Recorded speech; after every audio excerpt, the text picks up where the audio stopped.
Yesus menolong saat melewati hari berkabut dan awan kegelapan. Pembacaan kita di dalam Yehezkiel 34 ayat 11 sampai dengan 16. Dan saya akan bacakan di dalam Yehezkiel 34 ayat 11 sampai dengan 12. Demikian. Sebab beginilah firman Tuhan Allah. Dengan sesungguhnya aku sendiri akan memperhatikan domba-dombaku dan akan mencarinya. Seperti seorang gembala mencari dombanya pada waktu domba itu tercerai dari kawanan dombanya. Begitulah aku mencari domba-dombaku dan aku akan menyelamatkan mereka dari segala tempat kemana mereka diserahkan pada hari berkabut dan hari berawan. Puji Tuhan.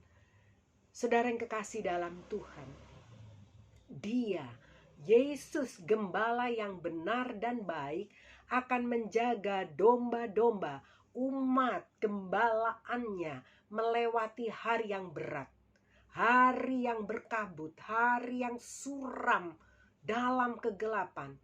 Hari berkabut dan berawan artinya dalam kesuraman dan kegelapan. Menggambarkan keadaan manusia yang sebagai berikut. 1. Hari berkabut dan berawan itu seolah manusia dalam kesengsaraan dan kesusahan, di dalam penderitaan. Mazmur 107 ayat 10 sampai dengan 12. Saya ulang, Mazmur 107 ayat 10 sampai dengan 12. Dia berkata demikian. Ada orang-orang yang duduk di dalam gelap dan kelam, terkurung dalam sengsara dan besi, karena mereka memberontak terhadap perintah-perintah Allah dan menista nasihat yang maha tinggi. Fatal sekali. Maka ditundukkannya hati mereka ke dalam kesusahan. Mereka tergelincir dan tidak ada yang menolong. Saudara yang kekasih dalam Tuhan, manusia yang memberontak Allah dan menista firman Tuhan, maka hati mereka akan ditundukkan, diserahkan, dibiarkan masuk dalam kesusahan yang membuat mereka tergelincir dalam kegelapan dan tidak ada lagi yang dapat menolong mereka. Pengkhotbah 5 ayat 16, saya ulang, Pengkhotbah 5 ayat 16 berkata demikian. Ini pun kemalangan yang menyedihkan. Sebagaimana ia datang, demikian pun ia akan pergi. Dan apakah keuntungan orang tadi yang telah berlelah-lelah menjaring angin? Hari gelap menunjukkan hari yang susah menyedihkan. Hari yang penuh kekesalan dan penderitaan.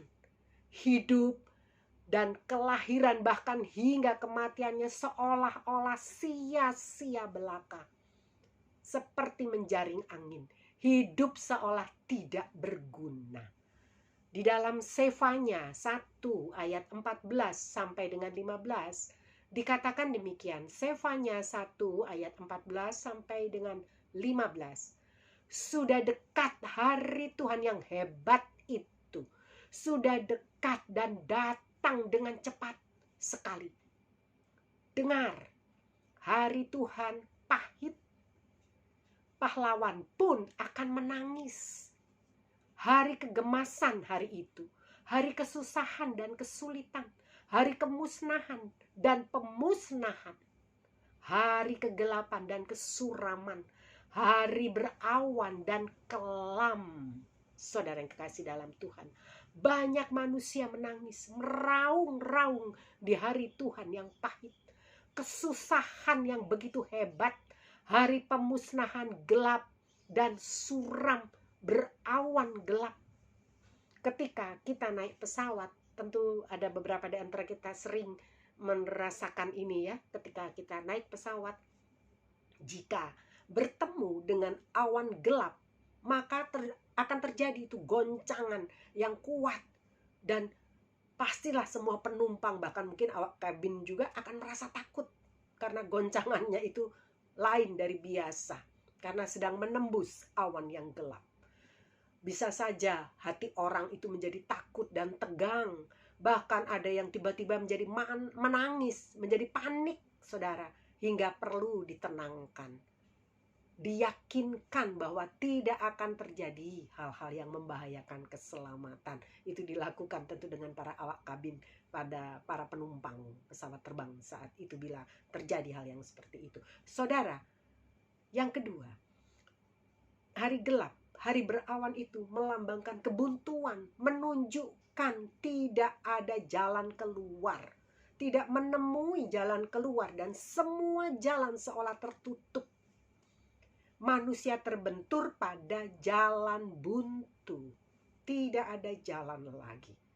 Dalam Mazmur 82 ayat 5, saya ulang, Mazmur 82 ayat 5 berkata, mereka tidak tahu dan tidak mengerti apa-apa. Dalam kegelapan mereka berjalan, goyanglah segala dasar bumi. Saudara, seringkali di tengah kegelapan, masalah yang begitu besar, begitu banyak, seolah membuat semuanya jadi gelap dan suram. Bahkan banyak orang yang tidak kuat ingin lebih cepat mengakhiri hidupnya. Banyak orang menjadi tidak tahu harus berbuat apa, tidak bisa berpikir, tidak bisa mencari jalan keluar. Semua seperti seolah buntu dan jalannya tertutup. Di dalam Ayub 12 ayat 24 sampai dengan 25, Ayub 12 ayat 24 sampai dengan 25 berkata demikian. Dia menyebabkan para pemimpin dunia kehilangan akal dan membuat mereka tersesat di padang belantara yang tidak ada jalannya. Semua buntu. Mereka meraba-raba dalam kegelapan yang tidak ada terangnya, dan ia membuat mereka berjalan terhuyung-huyung seperti orang mabuk. Saudara yang kekasih dalam Tuhan, kita semua tahu wabah pandemi corona yang mengglobal di seluruh belahan dunia ini sudah membuat banyak orang menjadi gelisah, takut, membuat pusing dan galau para pemimpin bangsa, pemimpin negara. Mereka berusaha mencari jalan dan berupaya menemukan penangkalnya, jalan keluar, dengan menyelidiki dan mengembangkan berbagai jenis vaksin untuk dapat meredakan banyaknya jatuhnya korban dan meluasnya wabah. Dalam Ayub 19 ayat 8, saya ulang, Ayub 19 ayat 8 dikatakan demikian. Jalanku ditutupnya dengan tembok sehingga aku tidak dapat melewatinya, dan jalan-jalanku itu dibuatnya gelap. Saudara yang kekasih dalam Tuhan, hari gelap, keadaan dunia yang suram juga membayangkan, menggambarkan bahwa dunia ini ada dalam kekerasan, hidup dalam lingkungan yang kejam, sehingga orang-orang telah kehilangan kasih. Mazmur 74 ayat 20 berkata demikian. Mazmur 74 ayat 24. Pandanglah kepada perjanjian, sebab tempat-tempat gelap di bumi penuh sarang-sarang kekerasan. Kekerasan terjadi di mana-mana akibat tekanan hidup, kelaparan, dan sebagainya. Orang hanya ingin mencari dan memenuhi kebutuhan pribadinya sendiri tanpa memperdulikan orang lain. Bahkan bisa menjadi tega dan kejam terhadap sesamanya. Bahkan nyawa seolah tidak ada harganya lagi. Semua seolah gelap, hitam, dan pahit. Hati manusia sudah dibuatnya. Yesaya 29 ayat 15. Yesaya 29 ayat 15 berkata demikian. Celakalah orang yang menyembunyikan dalam-dalam rancangannya terhadap Tuhan, yang pekerjaannya terjadi dalam gelap, sambil berkata, Siapa yang melihat kita dan siapa yang mengenal kita? Kejahatan begitu dahsyat. Mereka tidak takut Tuhan, merasa Tuhan tidak bisa melihat, apalagi manusia. Itulah kejahatan yang begitu mencemaskan, kejahatan yang begitu keras, saudara-saudara. Di dalam 1 Yohanes 2 ayat 11 dikatakan demikian, 1 Yohanes 2 ayat yang ke-11. Tetapi barang siapa membenci saudaranya, ia berada dalam kegelapan dan hidup di dalam kegelapan. Ia tidak tahu kemana ia pergi karena kegelapan itu telah membutakan matanya. Orang yang di dalam kegelapan pasti kehilangan kasih dan tidak dapat mengasihi. Yang ada hanya kebencian dan kebencian, dendam di dalam hatinya. Orang yang dalam kegelapan pasti mereka itu akan merasakan bahwa seolah semuanya itu tidak perlu lagi untuk diperbaiki. Mereka benci, sangat benci, hatinya pahit, dipahitkan oleh kebencian. Itulah orang-orang yang dalam keadaan gelap. Kebencian melekat di hidupnya. Hidup lebih mementingkan diri sendiri dan tidak dapat lagi menghargai kebutuhan, kepentingan orang lain. Menjadi sangat ego. Saudara yang kekasih dalam Tuhan, puji Tuhan. Tuhan Yesus Kristus sendiri, Gembala Agung kita, Dia memperhatikan keadaan domba-dombanya, umat gembalaannya. Ia tidak mewakilkan kepada yang lain di dalam memelihara dan mau menjaga dan mengurus kita, domba-domba gembalaannya. Saudara yang kekasih di dalam Tuhan, ia peduli kepada orang percaya dan ia memperhatikan ketika orang percaya umatnya tengah berada di dalam masa-masa gelap, masa-masa suram, berkabut. Saudara yang kekasih, menghadapi jalan buntu. Di dalam Yehezkiel 34 ayat 11 kita baca ayat yang begitu meneguhkan dan menghibur, menguatkan kita. Yehezkiel 34 ayat 11 dia berkata demikian, sebab beginilah firman Allah, dengan sesungguhnya aku sendiri akan memperhatikan domba-dombaku dan akan mencarinya. Puji Tuhan. Dombanya dikumpulkan di bawah tongkat gembala, di bawah komandonya untuk dituntun dan diselamatkannya.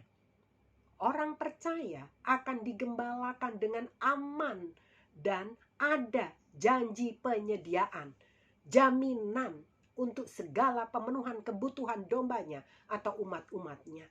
Dia berkata, ia akan membawa domba gembalaannya ke padang rumput yang baik dan dibiarkan berbaring, tenang berbaring di atas rumput hijau. Puji Tuhan. Mazmur 23 ayat 20 berkata demikian. Dan Yehezkiel 34 ayat 12 sampai dengan 15 berkata juga sama demikian. Seperti seorang gembala mencari dombanya pada waktu domba itu tercerai dari kawanan dombanya, begitulah aku akan mencari domba-dombaku dan aku akan menyelamatkan mereka dari segala tempat kemana mereka diserahkan pada hari berkabut dan pada hari kegelapan. Aku akan membawa mereka keluar dari tengah-tengah bangsa-bangsa, mengumpulkan mereka dari negeri-negeri dan membawa mereka ke tanahnya. Aku akan menggembalakan mereka di atas gunung-gunung Israel. Puji Tuhan. Di alur-alur sungainya dan di semua tempat kediaman orang di tanah itu, di padang rumput yang baik akan kugembalakan mereka, dan di atas gunung-gunung Israel yang tinggi, disitulah tempat penggembalaan yang baik. Mereka akan berbaring dan rumput yang subur menjadi makanannya di atas gunung-gunung Israel. Puji Tuhan, luar biasa Allah kita, gembala kita yang baik. Aku sendiri akan menggembalakan domba-dombaku dan aku akan membiarkan mereka berbaring. Demikianlah firman Tuhan Allah. Saat ini, saudara yang kekasih di dalam Tuhan, meski ada pemberlakuan aturan yang tidak membebaskan orang bergerak untuk bekerja, beraktivitas dalam dunia usaha. Terjadi pengurangan pendapatan, terjadi kesulitan ekonomi di mana-mana, di seluruh strata, bahkan juga dalam kegiatan beribadah kita pun dibatasi. Namun marilah kita akan semakin cinta Yesus, memuji dan menyembah Dia dalam roh dan kebenaran. Jika hidup dijaga, tetap berkenan dan konsisten berada di jalannya, janji ini tadi yang kita baca, kita dengar, kita renungkan tadi akan berlaku dan terwujud dalam hidup orang percaya. Semakin hidup bertumbuh dan berakar kuat dalam iman dan pengharapan yang tidak mengecewakan itu.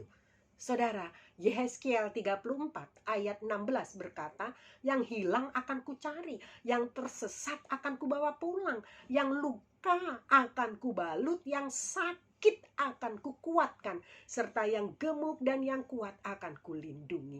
Aku akan menggembalakan mereka sebagaimana seharusnya. Puji Tuhan, ada janji kesembuhan dari kesakitan. Dombanya, orang percaya, siapapun, hamba Tuhan, gembala sidang, bahkan juga seluruh jemaat dapat ditimpa penyakit. Dari yang ringan hingga berat, sekalipun hingga mendatangkan kematian. Namun Dia yang berjanji akan membalut luka, dan yang sakit akan diberi kekuatan, haleluya, untuk menghadapinya.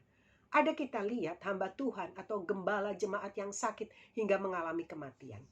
Virus COVID, virus dari corona ini tidak memilih orang yang diserangnya. Namun ada perbedaan bagi orang yang percaya, yang hidup dengan iman. Meski menderita sakit, ujung hidupnya berakhir dalam keselamatan kekal. Tidak lagi dihantui ketakutan hukuman sesudah kematian. Dapat menyelesaikan dengan damai perjuangannya melawan penderitaan di dalam masa sakitnya. Sebab ada janji kekuatan bagi yang berserah dan yang percaya penuh kepada Dia. Jangan kita lari, jangan juga coba-coba keluar dari penggembalaan Gembala Agung kita, Tuhan Yesus Kristus. Haruslah kita ini semakin kuat, teguh, tingkatkan iman kita.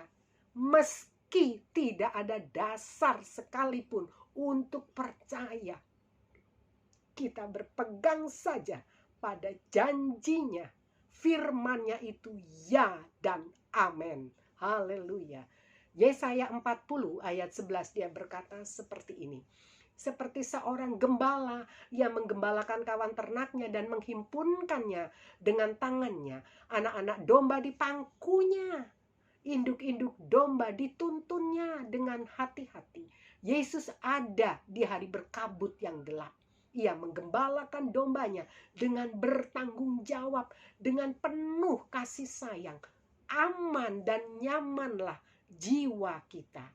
Sebab anak domba di pangkunya, dikasihinya dan diperhatikannya. Jangan takut jiwa-jiwa baru, anggota kerajaan Allah. Jangan gelisah dengan keadaan rohanimu yang masih baru, seperti kanak-kanak dalam pengenalan akan Tuhan. Dan juga kepada induk domba, orang percaya yang telah setia dan tekun hingga sekarang ini mengikut Yesus dan melayani Dia. Yesus peduli dengan keadaanmu dan sangat memperhatikanmu, memelihara dan menjaga juga melindungimu. Jangan mencoba keluar dari penggembalaan Dia dan mencari jalanmu sendiri. Engkau akan tersesat dan hilang arah bila lepas dari tuntunannya. Terimalah dengan rela dan sukacita hajaran tongkat gembala yang mendisiplinkan dan menjaga agar kita orang percaya tetap berada di bawah komandonya, tetap berada di bawah pimpinannya. Haleluya. Roh Kudus pasti akan membawa kita ke dalam seluruh kebenaran dan kita layak menang. Kita layak menang dan beroleh upah mahkota kehidupan di akhir tugas pelayanan. Tetap kuat, tidak takut dan tawar hati meskipun tidak ada dasar untuk percaya. Tadi dikatakan, Sebab Yesus selalu ada bagi kita. Dia Yesus Immanuel, selalu beserta dengan dia. Dia gembala agung kita yang baik, yang memelihara, menjamin, bahkan menyelamatkan kita. Puji Tuhan. Tuhan Yesus memberkati kita semua. Sekali Yesus, tetap Yesus. Tetap kuat dan bertahan. Tuhan Yesus memberkati kita semua. Haleluya. Puji Tuhan.